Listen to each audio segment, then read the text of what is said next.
Hey, Sam. Hey Bev, how's it going? Oh, it's going pretty good. Ooh, Yeah. Ooh, yeah, it is. Now it is. now it's much better. Would you just open? It's another beer by Urban Artifact. I saw it at a place called Larry's Party Shop. Ooh. Sell craft beer there. And it's a Urban Artifact pinwheel, which is a kumquat goza. Oh, that just sounds really beer snobby fancy. It does sound kind of beer snobby. It's funny. I never really considered myself like much of a beer snob. My husband always thought I kind of was. He was the wine snob and I was the beer snob. But the only reason that I'm sort of a beer snob is because my dad used to brew beer when I was little. Oh. So, like, I've always been around really good beer. So, like, when I tasted a Natty Light for the first time, I was like, what is this horse piss? Oh my gosh, that just screams like 50-cent pints in college. I'm pretty sure it was like Natty Light. Right. But I drank it. Why? Because it was 50 cents and I could order like 10 of them because it was only like an hour long. And then you just drank them as fast as you could because when it gets cold, it's even worse. Or not when it gets cold, when it gets warm. I swear, I just took a sip of my drink. I haven't been drinking that long. So, what are you drinking? So I am drinking, you might be able to hear the clinking a little bit. Oh, I can. It has ice in it. Yes, I just thought, I just had dinner. I'm going to have some Baileys on the rocks with a little sprinkle of cinnamon in there. It is quite delightful. Oh, that sounds delightful. Yes. And I was like, maybe I almost like put like brewed some coffee too because I thought about just needing a little boost of energy, but then I was like, I also value my sleep, so maybe I Yes. should just go with the booze. Yeah, and I think that we're all just a little extra tired today too because of the spring forward. But I'm not going to lie, I love daylight savings time. We didn't recognize daylight savings time in Arizona, so I never had to change my clocks. Oh, But I came here and we have to like fall back and spring forward, and I love it because we get an extra hour of daylight now after work, which is going to make finishing all of the farm chores so much easier. agreed. Yeah, it was funny. I have an Apple Watch and like yesterday it was like the sun will set around 6:30 and now today it's like it'll set around 7:30 and I'm like, "Hell yes. I love it." Because the days that I have to go in the office, I pull into the driveway between like 6:15, depending on if I have to stop anywhere. And like it was awful. Like that initial fall behind of or fall back or whatever the hell you want to call it, like is just so miserable. And I think it takes me longer to adjust to fall behind than spring ahead. I like spring ahead. Fall behind can suck it. Yeah, I totally agree. I do like that extra hour, but I hate it when it gets dark at like 4:45 at night. Hmm. I would much rather be on daylight savings time all year round, which is apparently what Florida voted to do this week. So I saw that and I was like, good for you, Florida. Let me know what you think. I'll be curious to see how that plays out. All of our Yeah. Florida homestead and hobby farm friends will have to let us know what they think of that. Yeah, no kidding. Yeah, let us know, listeners from Florida. I'm so jealous. They're probably so warm right now. I mean, it wasn't that bad here this weekend or this past weekend. It was pretty nice, but still. I'm ready for like 70 degrees and it not like getting dark until about 9 because then I can just hang outside with my chickens with a glass of wine or whatever and just sit there and enjoy it and not feel like rushed to get all the chores done before dark. Yes, I totally agree. Hippie sandal weather. That's what I'm ready for. I love sandals and flip-flops, and I have these cute little, like, garden type shoes that are just, like, slip-on clogs, and those are like, just awesome to wear in the summer too. Although, it's a little weird though, because if it's, like, super hot or if I get, like, water in them, I'm walking around and they're making, like, these little farting noises, which isn't super cute, but they're so comfortable. Oh, I love it. I know. I always just have my extra tufts like for everything around here, but I did buy myself a birthday present this week. I got myself a new pair of work boots. And I'm really, Ooh. really happy with them because they look nice, but they're also like super functional. So I wore them out the other night because I just like, wiped all of the chicken poop off of them. And I was like, yeah, I can wear these with my jeans, like all rolled up because they look all fancy because they're all leather and they got like this nice sole on them. Oh, nice. Sounds so fancy. All the farm shoes. Yes.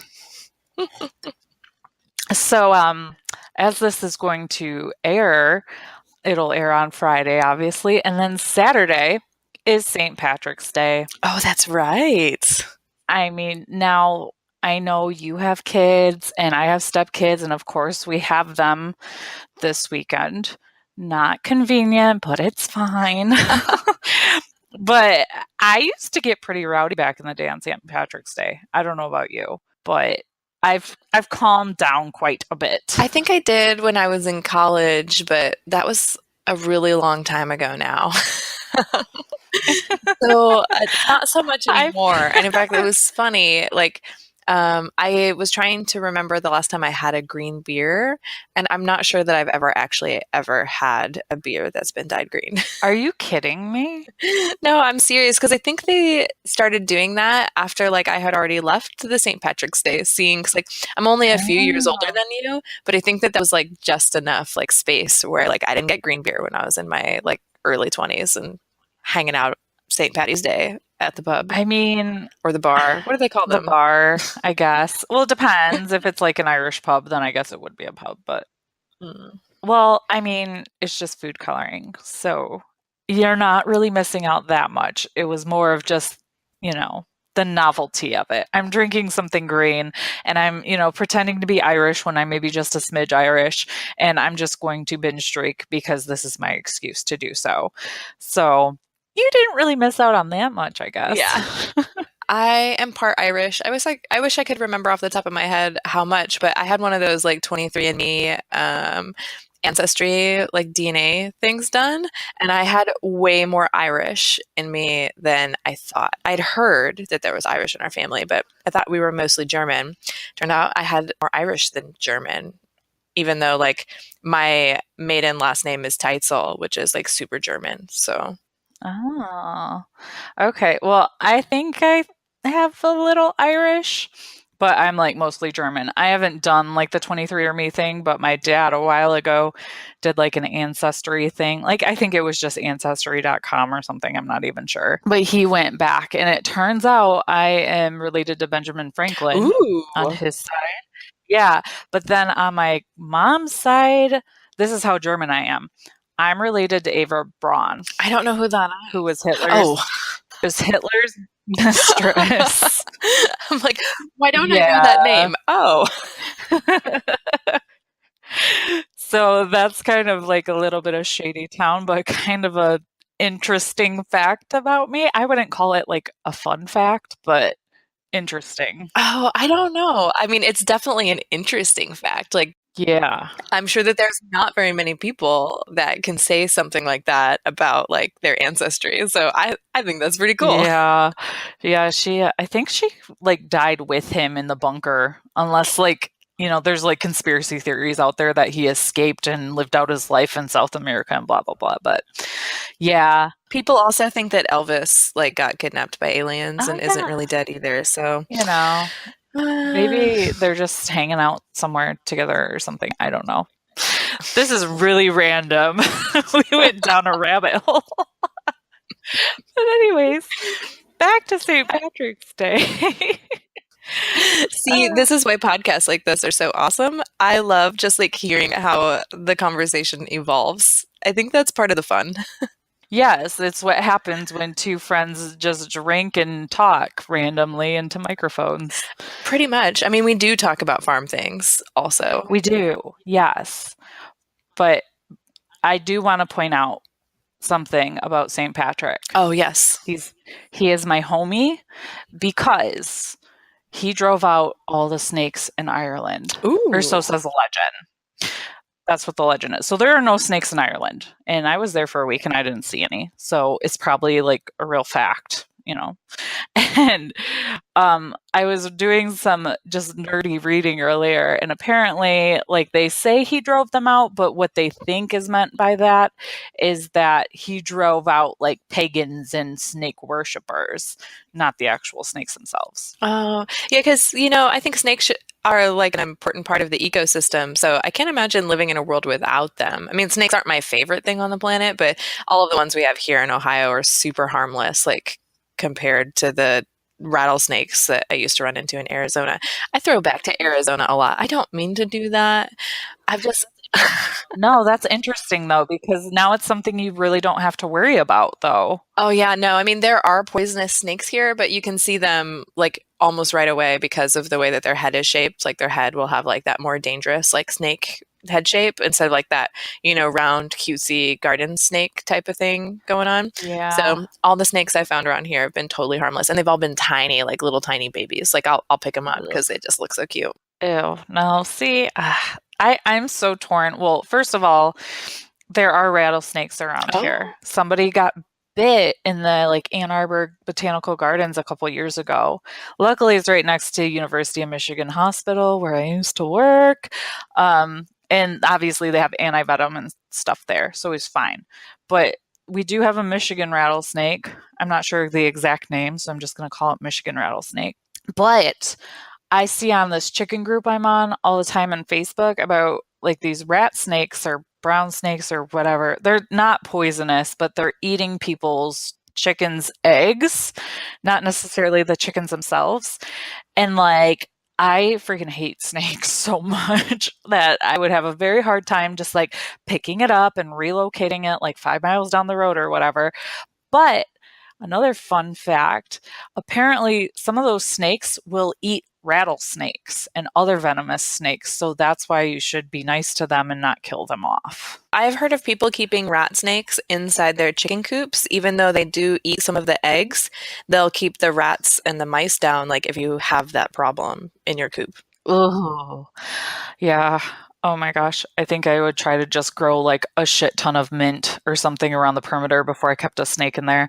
But like, I guess if they don't freak people out and they're used to them, that totally makes sense. It's like keeping a cat around, in a barn for that reason, I guess. But to me, cats are a little cuter and nicer to pet than a snake, I guess. Yeah, that's true. I mean, there are people that have snakes as pets. I have heard of them. I feel like one of my cousins used to own a big snake. Yeah, she did, and it was a pretty cool looking snake. Not really my thing.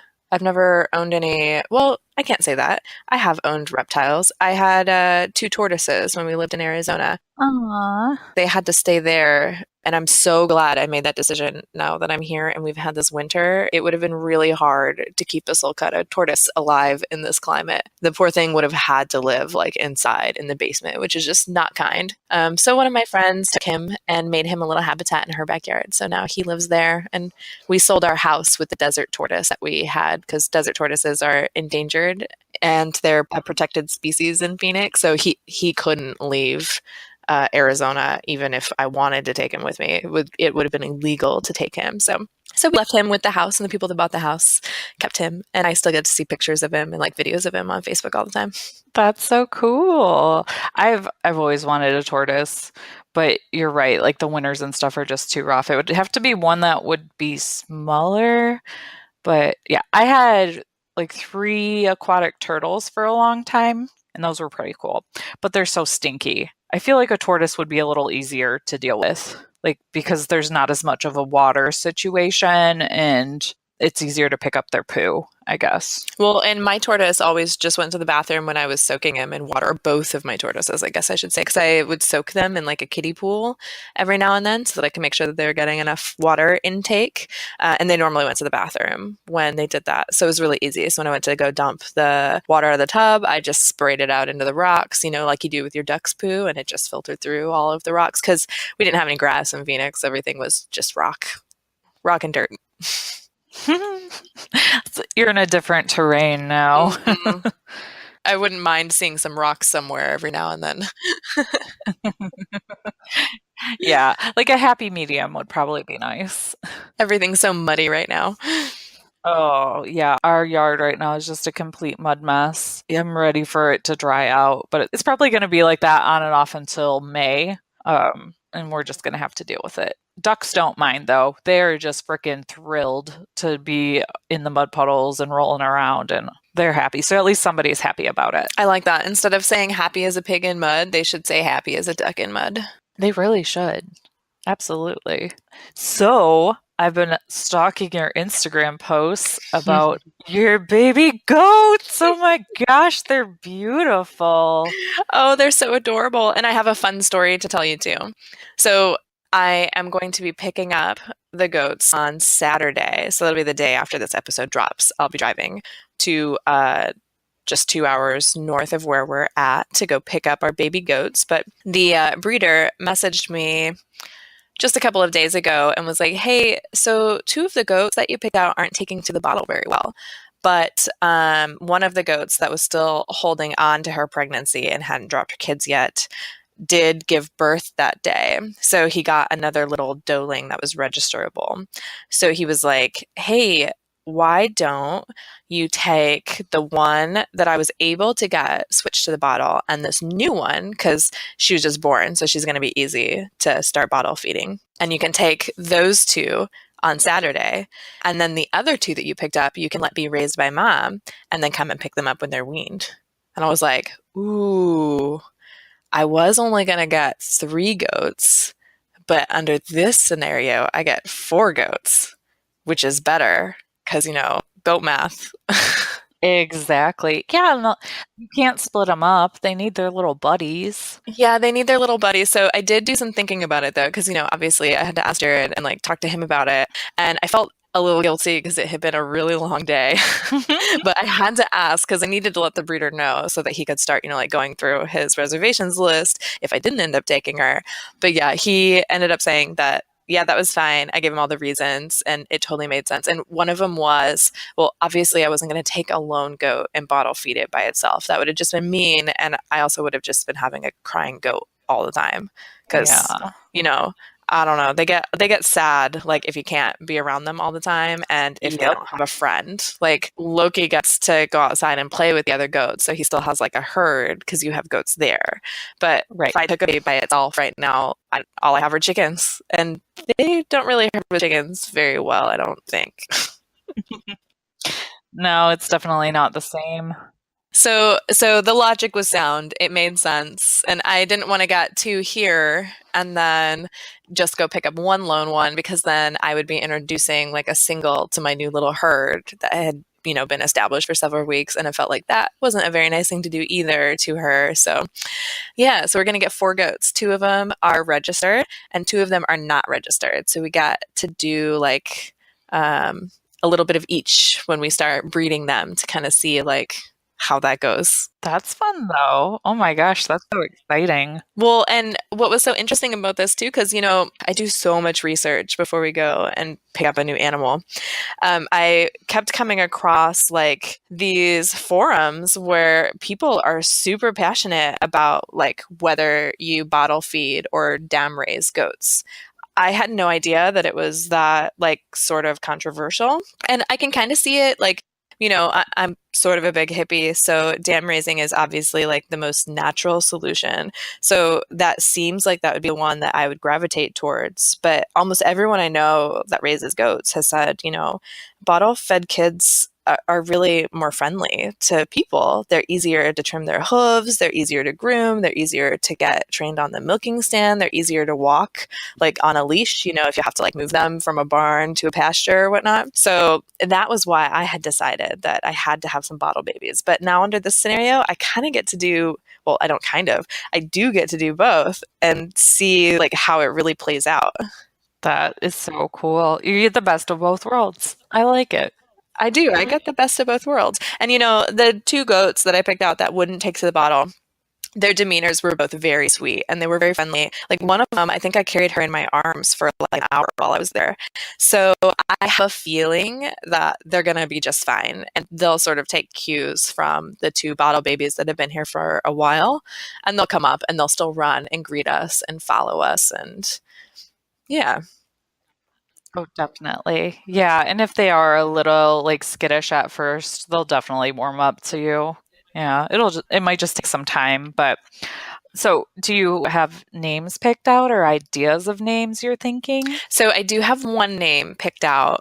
The little blue-eyed girl that was the last one that I shared on my Instagram account so far. Her name is going to be Darby Hmm. because my husband said that she was the silly looking one. Mhm. And she is kind of the silly looking one. I mean, they're goats, so they're all a little silly looking. Oh, But yes. yes, so that's Darby. And then I have not settled on names for the other three. Well, I was only originally getting two, so I was just bouncing around two names. But I am thinking of naming one of them Citra because it's a type of hops. Oh, that's a cute idea. I like that. And then the other one, I was thinking of naming May. We got that from a song by an artist that we really like. His name is Tyler Childers, and he sings this song called Lady May. And it's really Hmm. pretty, it's really sweet. And that little goat with the eyebrows, did you see her? I saw her eyebrows and I was like, I have to have that goat because those eyebrows are a conversation starter. Yes, that I feel like that's something that I would say. I'm looking, oh yes, I see it. I just pulled up your Instagram. It's so cute. It that one looks mischievous. She does kind of, doesn't she? So I thought that like a sweet name like Lady May would be really nice for her. And she's the one that I got to carry around for like an hour that just like slept in my arms and did not protest whatsoever. The Oh. little tan one, she was from the set of quads that I told you about. That he Hmm. had. She's from the set of quads, and I picked her because I thought that it was. I don't know. I don't know a ton about picking out goats, but like her mom had quads. All of them survived. Her udder looks really, really healthy, and it's very like symmetrical. She's feeding all four of her babies. She didn't reject any of them. Whoa. So I thought like, you know, I feel like that's pretty good like genetics for breeding dairy goats. Like it's not guaranteed that she'll inherit those traits from her mom, but I thought, it was worth a shot to. Absolutely. I mean, because four goats, that's a big litter. Or is it called a litter? I don't know what they call it for goats. Litter sounds right to me, but you're right, it is huge. And for all four of them to survive and for mom to survive and be like thriving and feeding them all is basically like a freaking miracle. So I think it's very smart that you picked that one. Yeah, and in fact, I could have taken both of her dolings, but they look so similar. I kind of wanted to start out our first herd having a bit of diversity, I guess, for lack of a better word. Like I want them to all have like a bit of different coloring, and I tried to make some of them not be related.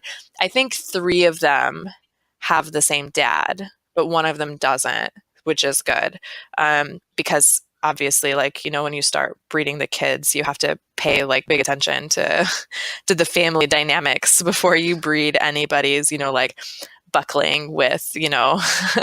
Yes. So I know we've kind of talked before about potentially having different like sections for different herds because you have to keep the men away from the ladies.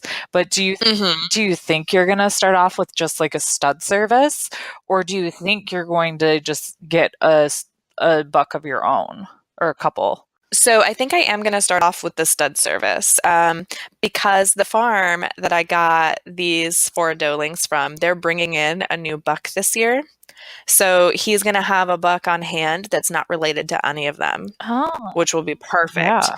Yeah, so like I can breed the one that isn't related to the other three with the one dad, and then I can breed the other three with this new buck and sort of like add, more genetics to the pool of these goats that all came from the same farm essentially. And they were really great. Like they were so knowledgeable and so helpful. He let me hang out there for 2 hours because we were waiting for Vivian, the goat that had the babies on Friday. We were waiting for her to give birth because he was like, she's due any day now, and maybe we'll get lucky and she'll go into labor while you're here. so that like you can witness it and help.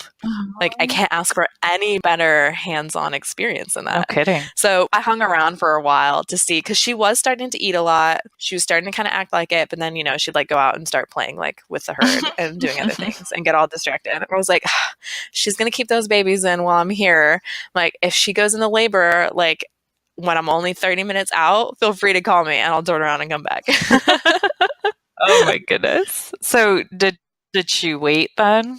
She did. She waited and she had them on Friday. She had them on Friday during his lunch hour. He works for a veterinarian's office, so he is able to like run home really quick to check on them and stuff when it's kidding season. So yeah, so he let me know that they were born on Friday and I get to have the brand new one. So Yay. I'm all Oh my excited. gosh, I can't wait. You're gonna love it. It's so fun.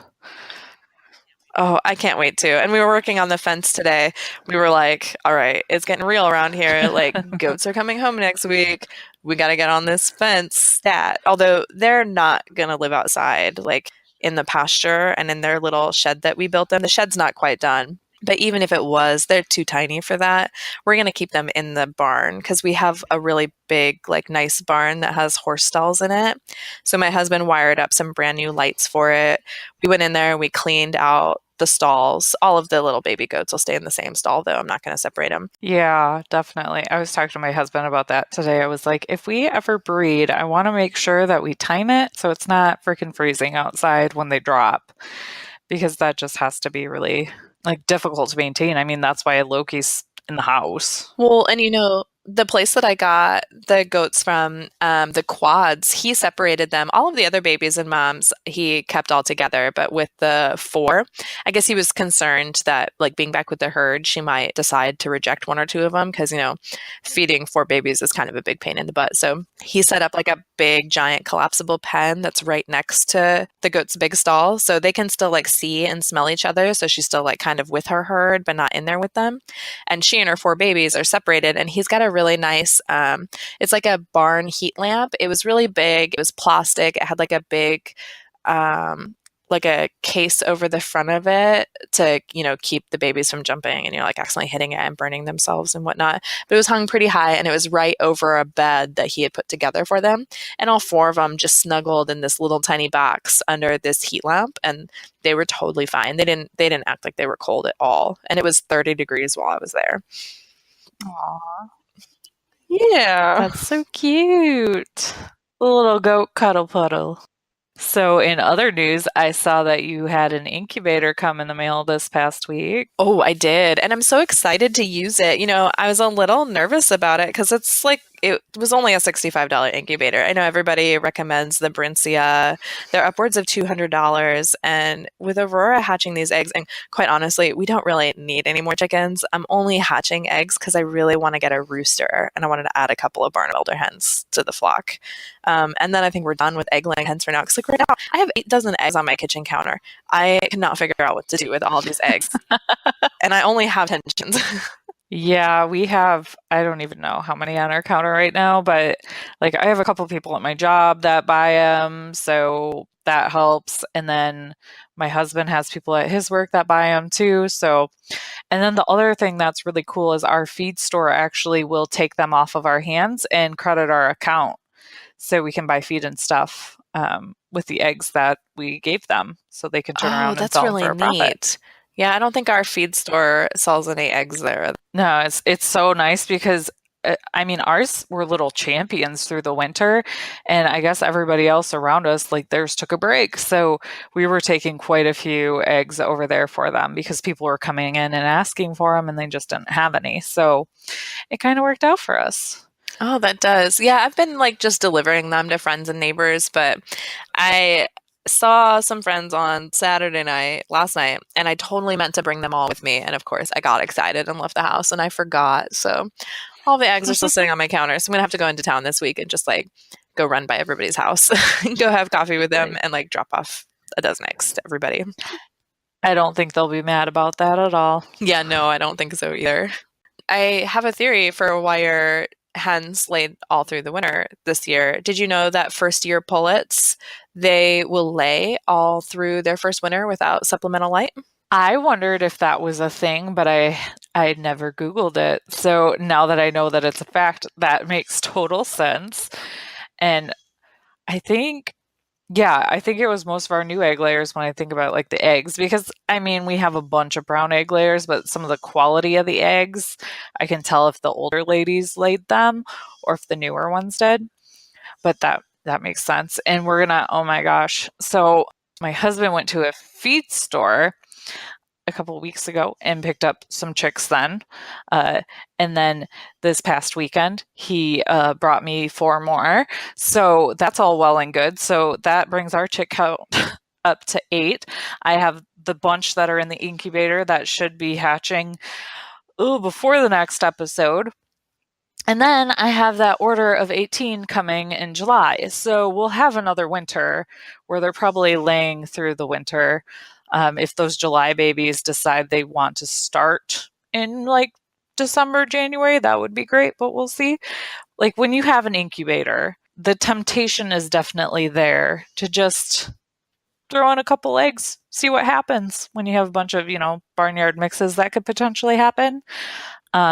Or you kind of start feeling like Frankenstein. And I was like, well, if I put this Millie Fleur with this Polish and put them together in a breeding pen, what kind of baby would they have? What would they look like? And it's a downhill spiral from there.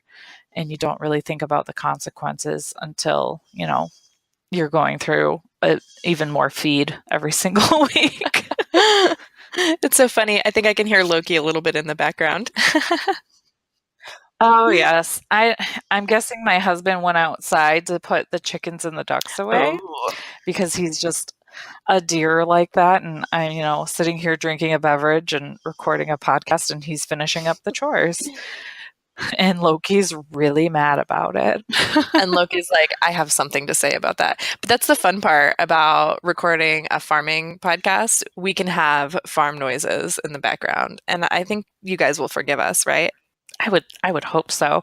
And maybe when it's nicer out in the summer, I'll just grab my hotspot and go sit outside with the chickens so we can have some chickens clucking in the background or something. Oh, that would be so fun. I had planned on doing that too. Except I don't really have a hotspot, and unfortunately, my internet doesn't reach over to the barn. But I bet I can set up my phone as a hotspot and see how that does. Or you could bring a chicken inside the house. Just make sure your husband's not there so he can't stop you. I'll tell him it was all your idea. Tell him it was for the podcast. There we go. That's why we get things now. That big metal rooster that you have a selfie with, Yes. you need it for the podcast. That donkey, you need it for the podcast. Like, this is just our way of reasoning now, is just you need it for the podcast. Need it for the podcast. I love that. Oh, so I realized I totally missed something. I was going to tell you something about the incubator, so I'm going to circle back to that really quick. I bought that really inexpensive incubator from Amazon, and I was a little nervous about it. Well, everyone on Instagram has said how much they love it. So I'm so glad that I saved myself like $150. Now, I haven't used it to hatch eggs yet, so I can't vouch on how well it's going to do on that yet. But as soon as I get the eggs and I do it, I'll give a full review on it. But I did stick one of my hygrometers in there to test the humidity and the temperature, and it's pretty close. It runs just a tiny bit hot. So I bought a thermometer that's more precise. The hygrometer thermometer that I have doesn't do decimals of the temperature. It just has a whole number. So I bought one that does decimals so that I can check it and see if maybe like my thermometer was just rounding it up, because it's supposed to be, I think I had it set so that it was on 98.5. That was what I was trying to run the incubator at and see if it would hold its temperature. And it looked like it was holding its temperature steady and just fine, but it was showing that it was at 99 instead of 98.5. But of course, I think it might have just been rounding up. So I bought a little bit better hygrometer to stick in there, and a little smaller one because I wanted to be able to see it without opening the thing. Because every time you open the lid, you're letting all the humidity out, you're letting all the hot air out. So I want to position it so that you can see the temperature and the humidity when you just look through the sides. So no, that's a good idea, but you have to remember that it's not that bad when you open it, because a broody hen does get up and go eat. Oh, that's right. I had totally forgotten about that. So it's not like obviously you don't want to do it all the freaking time. Um, and it might be hard to um, contain like a little one's excitement with that sort of thing, but you know, it can be wrangled, I'm sure. You can just tell her, well, we got to keep it shut. And maybe that would be like a cool little learning moment to say it's okay to open it once in a while because Mama Hen gets up and moves off. That's right. Well, and I am going to have her turn the eggs, and I think I figured out how I'm going to do that because I was worried about her having to rotate each one individually every time. I thought that that Hmm. might be kind of a pain, and it increases the likelihood that germs get on the outside of the shell, or that one gets broken or handled a little too roughly. So it came with an automatic egg turner. I won't. I won't attach that to the mechanism that turns them, but what she can do is she can open it and then just slide that tray until the X's that I put on the top of them rotate to the bottom. And then we'll close it back up Oh. again. And then, in the middle of the day, slide it back so that the X's come back up. And that's how I think we'll rotate the egg so that all 9 of them get rotated at the same time, very gently Hmm. and without being handled by us. Because, I mean, there is something to be said about how cool those automatic turners are, but I really want her to be hands on it so that she gets like more of a sense that she did it, if that makes. Yeah. No, totally. Because, well, we have one of the automatic thing, like trays that goes back and forth or whatever. And it's really nice for us because really an incubator is kind of almost like set it and forget it, aside from like just, monitoring the humidity and the temperature and things like that. But I could definitely see the benefit for like a kiddo to be able to have to do something every single day and then see it just hatch and come to life. Like that makes it even more cool. Yeah, so I'm really looking forward to it, and I hope that she's gonna love it too. And I think she'll like her.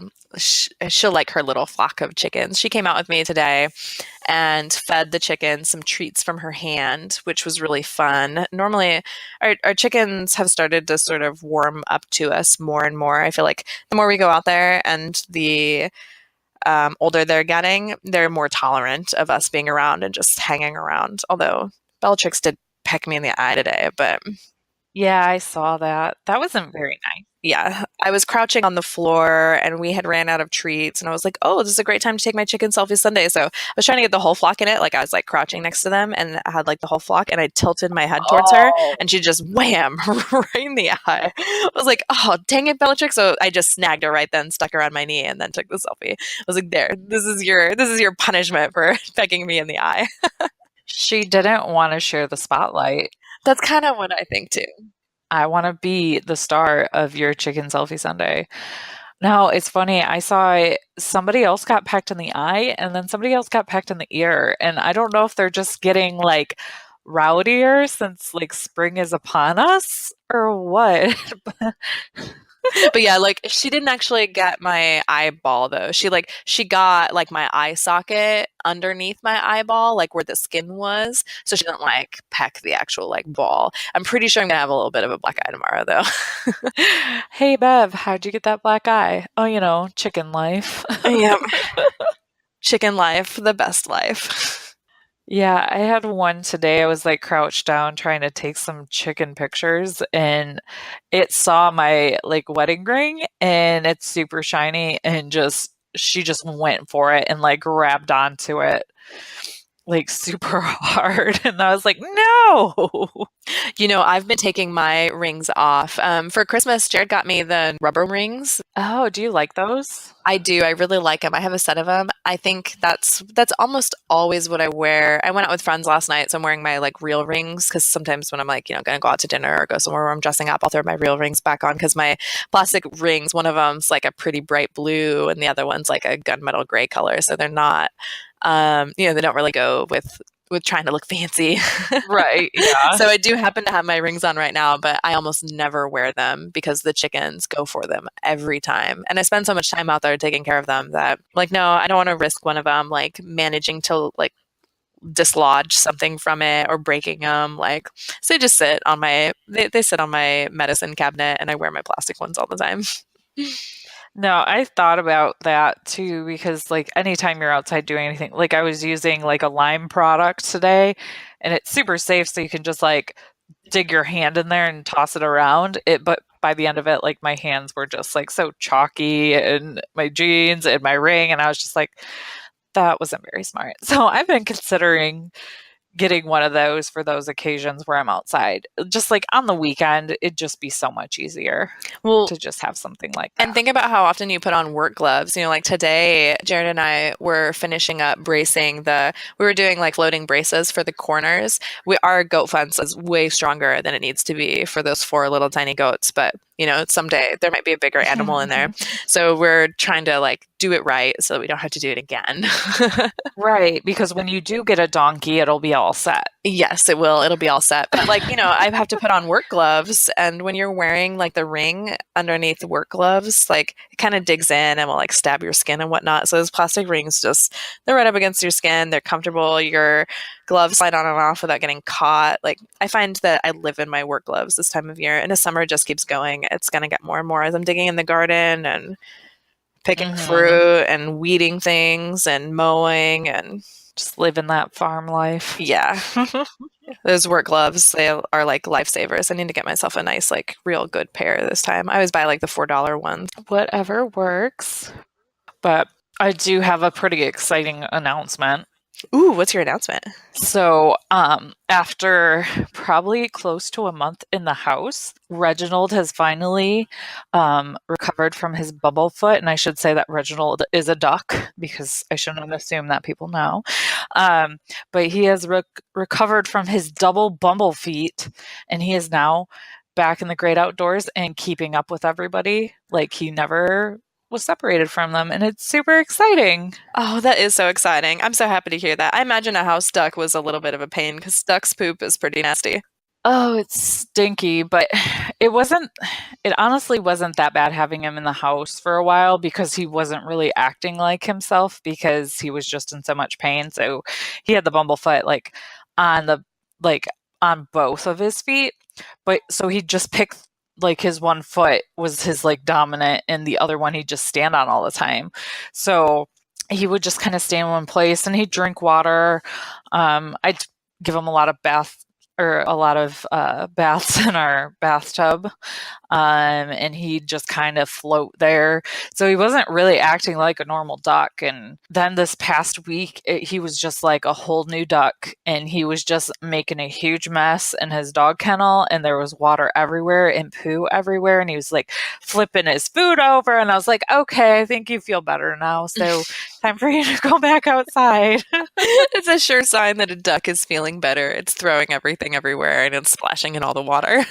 Yes, and just quacking nonstop too. But that was such a great feeling because like Bumblefoot sucks.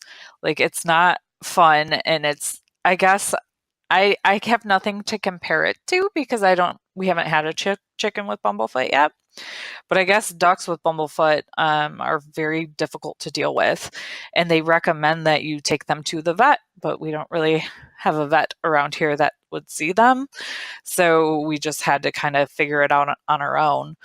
And luckily it went well because it can like travel up into their like bones and they can die, and I would have just been a Oh, wreck. that would have been so sad. I know those like health issues that come up with our feathered animals are tricky because I don't have a vet that does chickens or ducks or anything like that either. I did get a vet for the goats though. Goats are a little more complicated than chickens. Like anatomically and as far as their health issues go. So I was like, I have to have a goat vet. There's no way I'm going to try to do all of that like Right. on my own. But luckily, I found a really good one, and he's only 15 minutes from here, which is kind of amazing because of where I live. Like nothing is very close to me.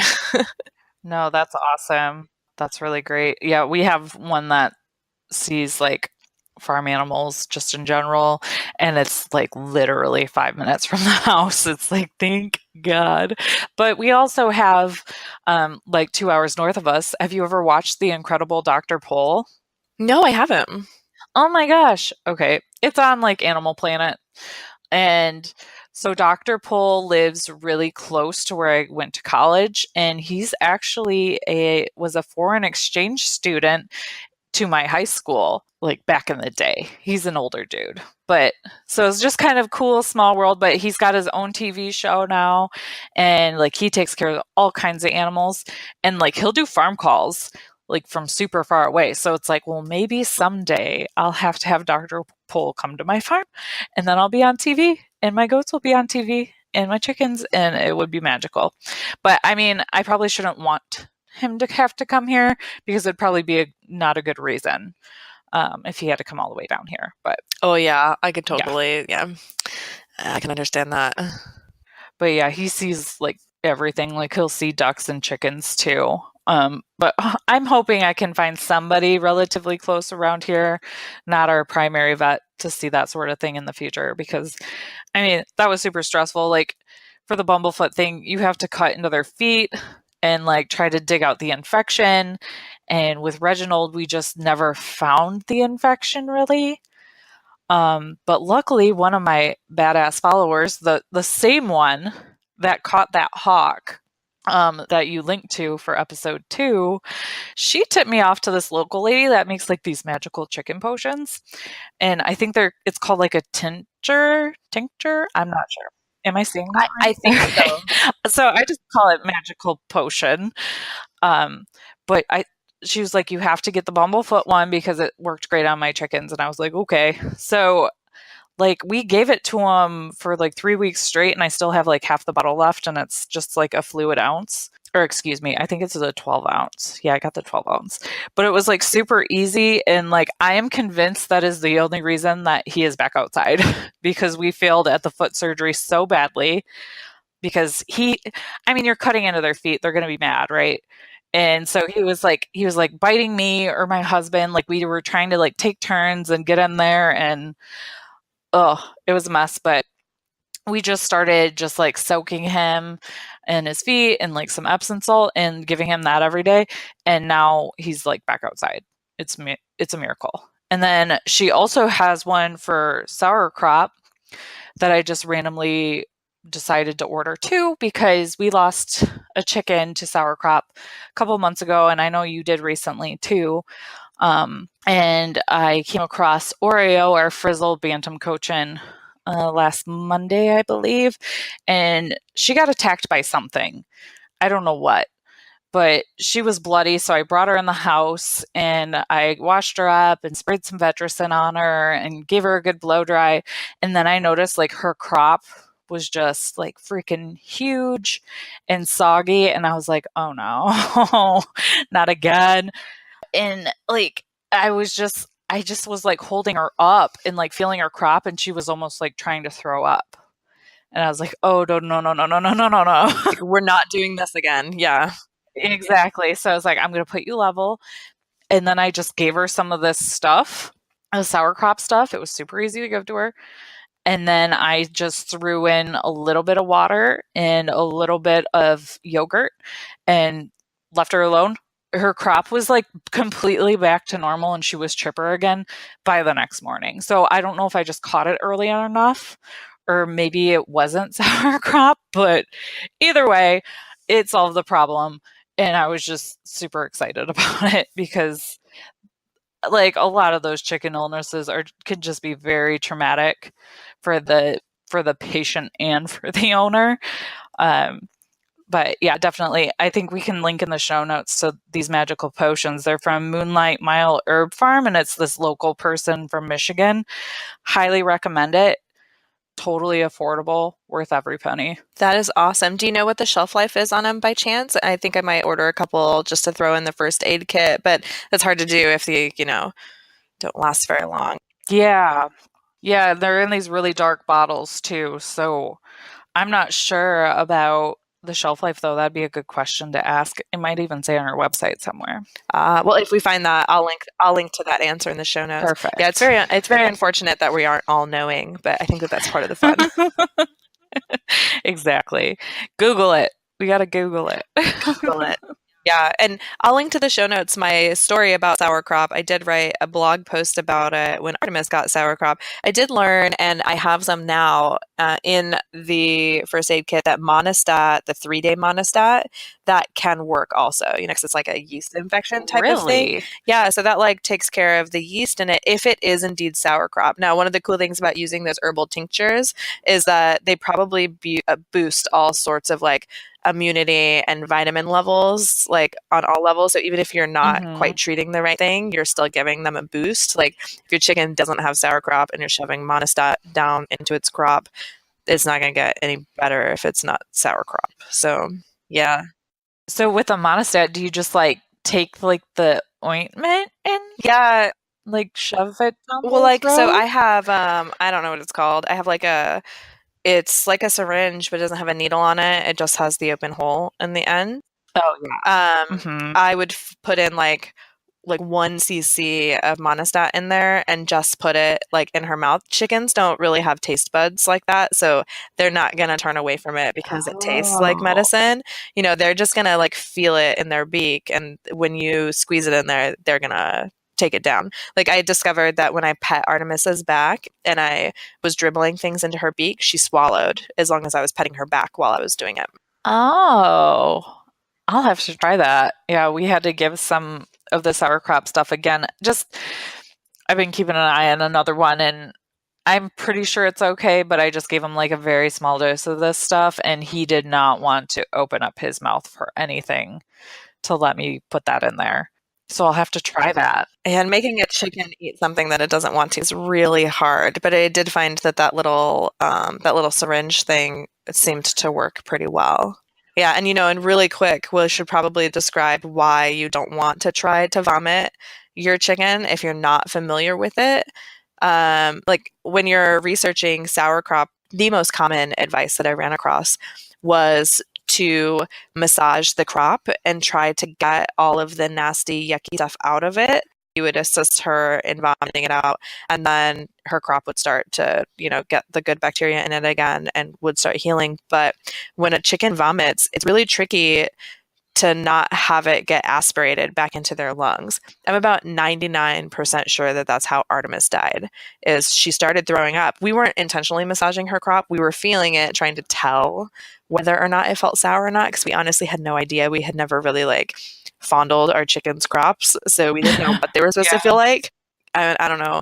Our chickens free feed too. I keep their feed in the coop, so even when I go out there first thing in the morning and check them, it's not likely that they're going to be empty because they get up way before we do, and they'll fly down because the light comes into the window. They'll fly down and start eating before we go out there and let them out. So Right, right. Yeah, I'm pretty sure that's what happened to ours too, and it was just super traumatic to watch too, and I've had some other people email me and message me asking like what to do in those situations, and I always tell them, I do not recommend making your chicken vomit unless you really know what you're doing because or it's like your last resort because it's super traumatic if it does not go well. Like I was a mess. Like the bird like seized and flopped around and then just went completely limp. And it was the first bird we really lost on our farm. that's the exact same way Artemis died. Yeah, and I felt like it was all my fault, even though, like, what, and I imagine you felt the same way too. You're just trying to do what's best for the chicken. But sometimes it's better just to kind of slow down and, you know, really think things through. But it is hard when you look things up and it does say, like, this is the best thing to do for your chicken. But yeah, I don't think I'll be trying that again anytime soon. Yeah, no, I don't think so either. But we are only like 1 year chicken keepers, so maybe in 10 years, you know, Yeah, we'll know how to vomit a chicken properly. well, you know, and one of the things that I found so freeing about this lifestyle is that, like, I totally reserve the right to change my mind on anything at any time because I'm constantly being given new information or I'm having new experiences and coming across something. Like, you know, people fight so passionately about, you know, whether or not you should bottle feed your goats or, you know, whether or not you should vaccinate or feed medicated feed to any of your animals and whatnot. But, like, when you end up having a disease show up on your farm, or like you need to do something, like that will make you reconsider like whatever that really passionate stance you had on that was. Like I Uh-huh. can't remember who it was. Someone recently lost a goat to tetanus. They weren't vaccinating their goats. It was devastating, like to them and all of their followers. And they were like, it just never occurred to us that it would happen. And I think that they vaccinate all of their goats now. And I plan on vaccinating my goats because I'm not a goat vet. So if one of those weird, funky diseases does show up, it's very likely that I won't recognize it until it's too late. Because just like every other animal, like animals don't show that they're sick until they're like super sick. So prevention is really like the best thing you can do for your animals. And or at least that's what I'm working off of right now. Now maybe as I get more experienced, I might find that some of them aren't really necessary and I can, feed pumpkin seeds or whatever instead. They're always finding some sort of alternative to, the traditional way of caring for something. So you just kind of like you gotta step in there, jump in there, do it, try it, and see what works. But like the new goat keeper, the best thing I do is follow all of like the medical advice for them because I just have no idea what I'm looking for yet. Exactly. Yeah. And I feel like too with goats, like not to lessen the life of anything else just based on price, but goats are quite the investment, especially if you do think you're going to end up breeding. Like sometimes it is just better to be safe than sorry with some of that stuff. Oh yeah, and that totally reminds me. I found out how much my goats were, so I thought I would share that since we had discussed that breeder that was selling the registered goats for Oh, $750. yeah. My registered doelings were 450 and the non-registered doelings were 250. And I've done some research online and that seems to be like about right for registered and non-registered Nigerian dwarf does. The bucks and the wethers go for much cheaper. The doelings are expensive. Yeah. Well, that's good though. It sounds like you're getting a very fair price, so that's really good. Yeah, and I was able to decide to get a fourth when the opportunity arose. Exactly. It's a bargain. I mean, really, like I think I kind of joked before, it's like you're doing buy three, get one free, but really those prices do kind of round out. So it is Yeah, like you're getting one for free. just two of them aren't registered and two of them are. Yeah. Yeah, yeah. That's exciting though. So I do have some follow up from our last episode about the meat chickens. I got a chance to do some more research, and I discovered that the reason Cornish crosses end up getting too big and like not able to walk or seem like sort of sad by the end of life is because they're specifically bred to convert feed into meat at like a really optimal level. So most people that raise Cornish crosses, they leave the feed in the chicken tractor for 12 hours and then they go and take it out for 12 hours and then put it back in. That way they're not free feeding all the time and that should keep them from getting so big that they can't walk. Oh. Because I got to thinking about it after we discussed it. I'm like, I just can't imagine that so many people would raise those as their meat chickens, like if that's what they're like at the end of life. Because we know and talk to so many conscious, farmers and hobby farmers on Instagram. I just can't imagine that that's what they're putting their meat animals through. And I read that and I was like, oh, that totally makes Yeah. sense. But we might have to change what we're going to do for our first round of meat chickens because I talked to my husband about it and being here to put the feed in for 12 hours and then like take it away for 12 hours, like that's quite a commitment. You have to like, mark it and time it. It's supposed to be on a regular schedule. You don't want to mess up the timing of it a lot or that can Oh, cause, okay. like some problems with them. So, like ideally if you put it out at 7 a.m., you'd go pick it up at 7 p.m. But that means that you got to be home to go pick the feed up and take it away. Right. So for, however many weeks you have to raise them, that's a pretty big commitment in my opinion. But I don't know, my farm is still kind of small, so I still get to kind of leave and go do some things every now and then, like go out to dinner and Right, right. And here's a question that I was asking my husband because our local feed store, they do chick orders from a smaller hatchery in Michigan. And I saw that they have the like jumbo Cornish crosses. So, okay, so we know those birds are, rapid growers. They like you can harvest them like 6 to 8 weeks. And so my question is, what birds do you breed to get those? Oh, that's a good question. I feel like that's something that the Google can answer for us really quickly so that we, um, you know, I'm gonna Google it right yeah, now. don't have to like leave that hanging. Oh, what breeds make a Cornish cross chicken?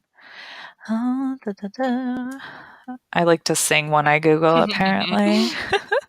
Just don't sing anything that's copyrighted, otherwise we'll get in trouble. Oh, yes. Yes. No Harry Potter theme song. Yeah, no.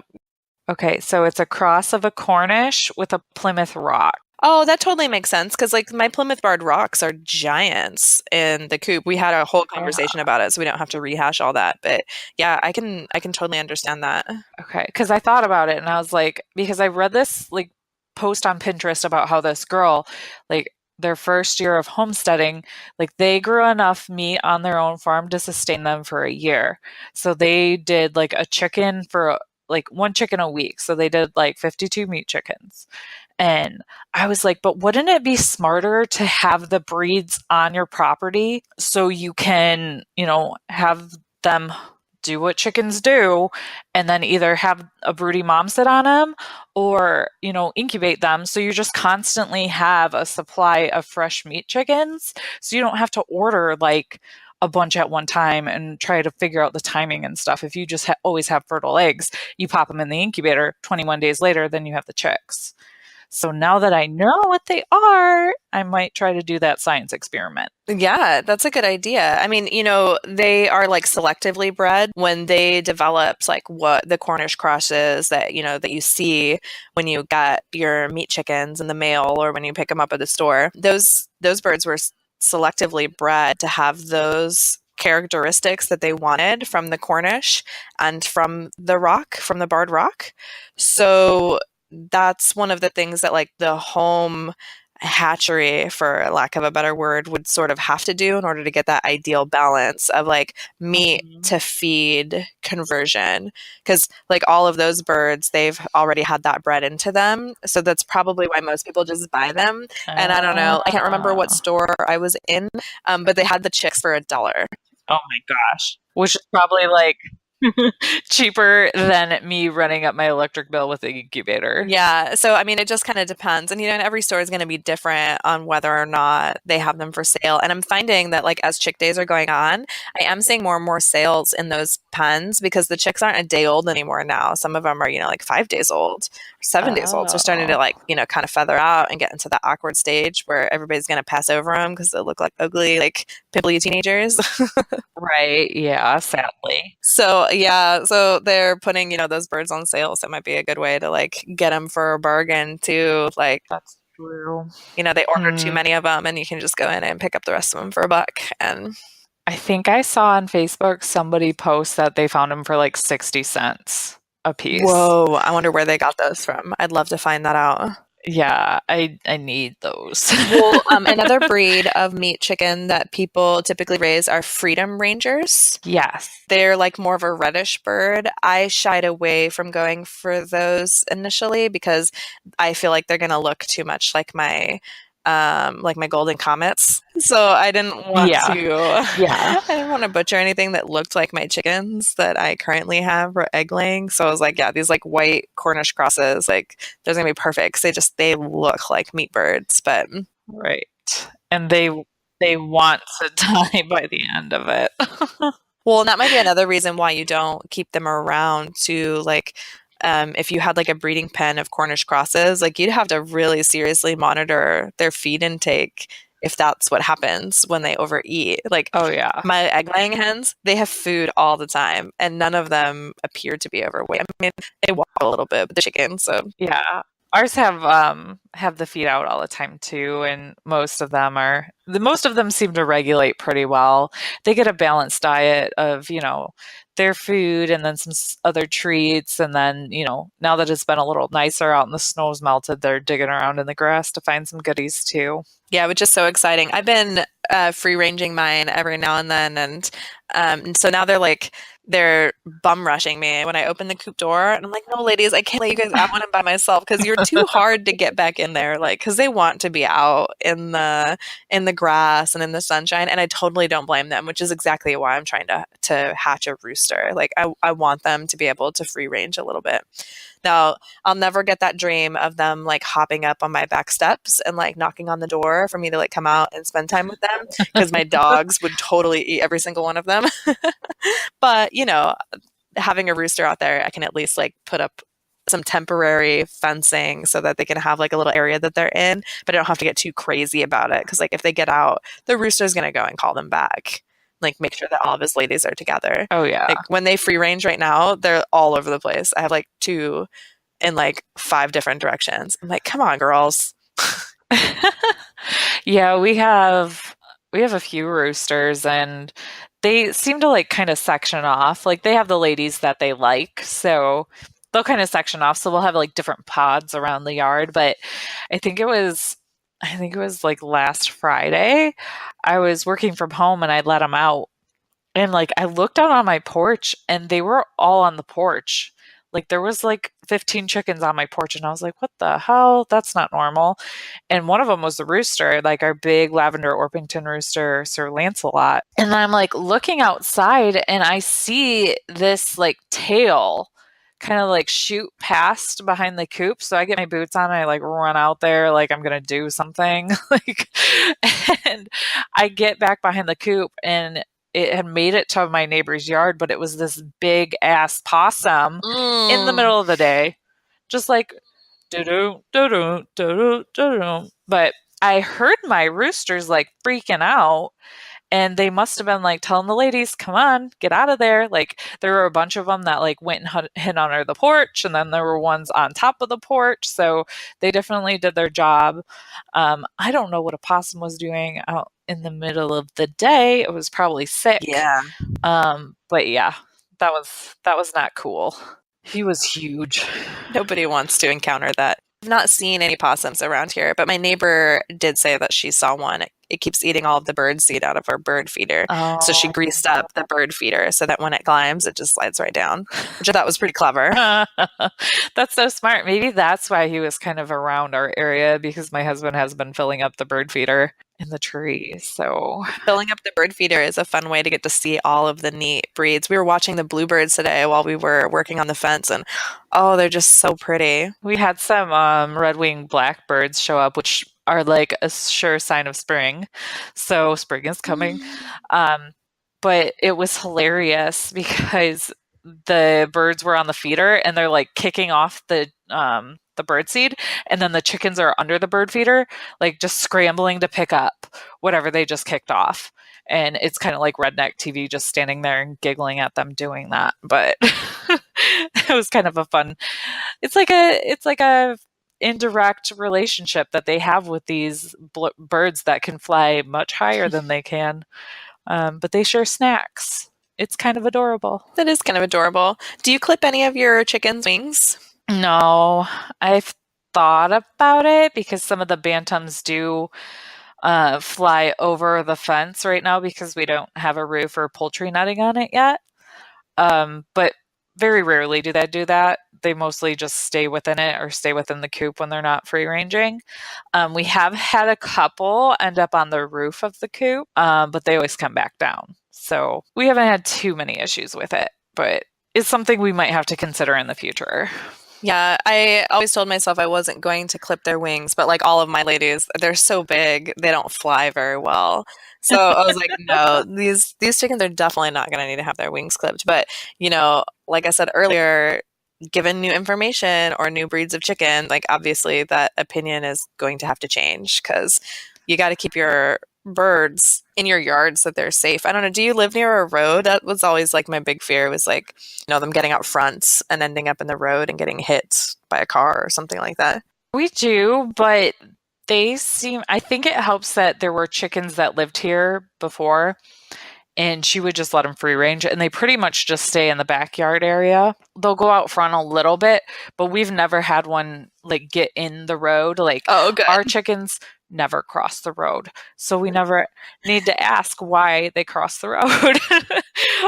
Sorry, bad That joke. was a great joke. I loved it. But they'll kind of get close-ish sometimes. But if I see them doing that, I just yell chickens, and they come running because they think I have treats or something. But Oh, yeah. most of the time, they just stay out back. I'm not sure why, but we haven't had any issues. I think the older ones that we have taught our newer ones kind of that it's better to stay in the backyard, and that's usually where we are too when we're out there. So I think that's part of it. They just want to be where the people are, like the Little Mermaid.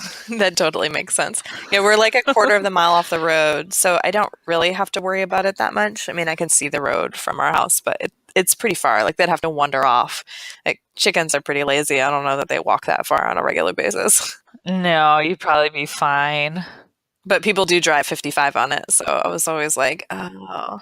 Oh, yeah, ours too. Some people really fly down the road, like even faster than that, I think. But yeah, thank goodness we haven't had any of those issues yet. Maybe I'll be singing a different tune if that ever does happen. Well, I hope it never does happen. And I like your theory that the older chickens are kind of telling the newer chickens what's up.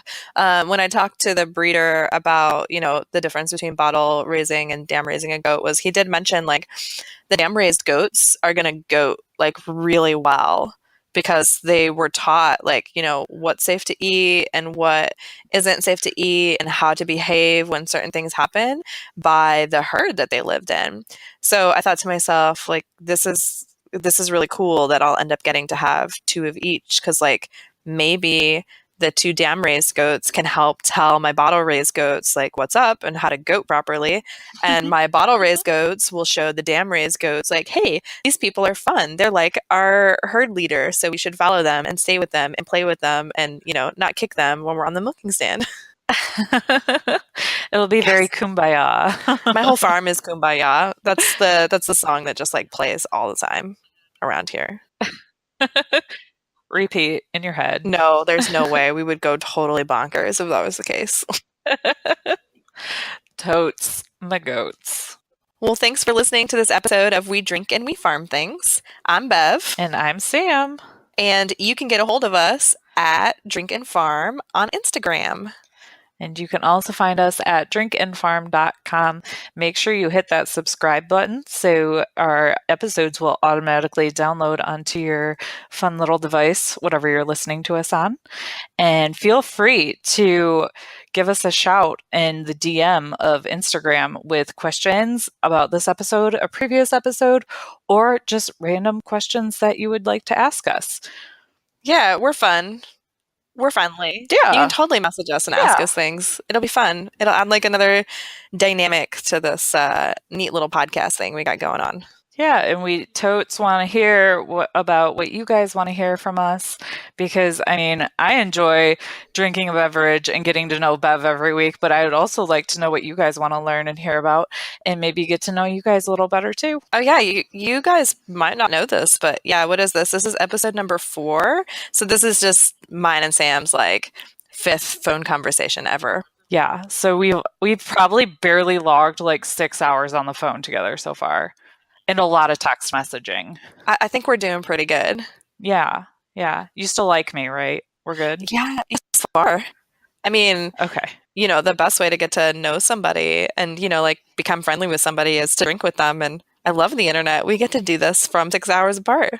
I know. It's magical. All right, guys, we will talk to you next week. Enjoy your St. Patrick's Day. Be safe, and we'll see you later. Cheers. Bye.